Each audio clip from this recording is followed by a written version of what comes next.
Okay, maulan na, no? Lakas na ng kidlat. Okay, so if we were talking about it. Okay, so let's start with the north sector. A combination, no? Ang 7-2 can actually lead to tension, miscommunication, ayan, hidden stress if you're not careful. So if there's an opportunity to actually use a different sector, let's avoid muna the north kasi 2 yan. Hidden yan. Another also, this can also lead to illness, no?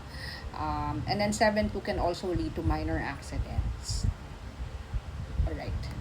Next is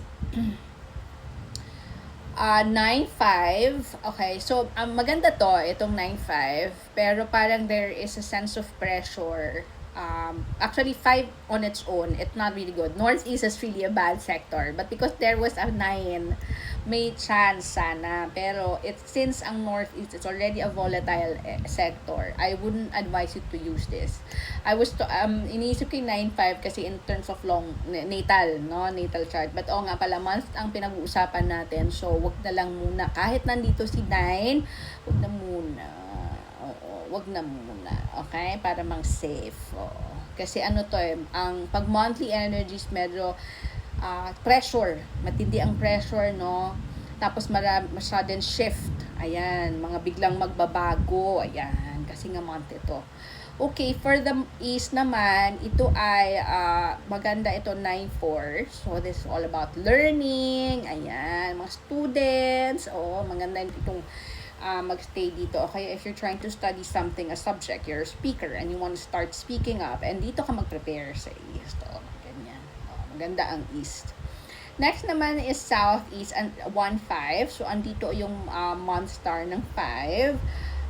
Medyo it will feel unstable kasi nga month 5, Miss 45 is still a fortune star even if it's a monthly star.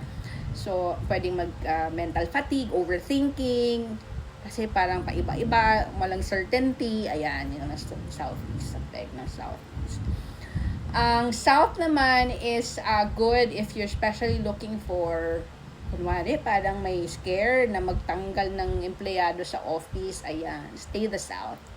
Kasi this is focus, no? Focused on leadership, planning, doing productive activities for your career. Ayan.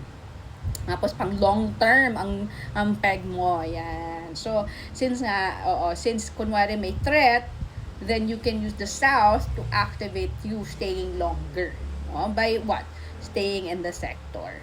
Ayan. Okay, so southwest naman, there is potential for productivity, no? Wealth productivity, but however, since 3 is here, argumentative ka, mainitin ang ulo mo, competitive, masyadong maano ka sa tension, yung tension, competitive tension there. Ayun, so medyo ganon, medyo maboka, maano ka, you're quite aggressive and argumentative, no?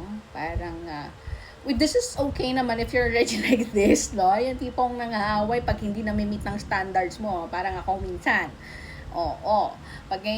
Pagka hindi nagagawa ng tama ang trabaho, syempre, I get mad because there's a standards we try to live up to.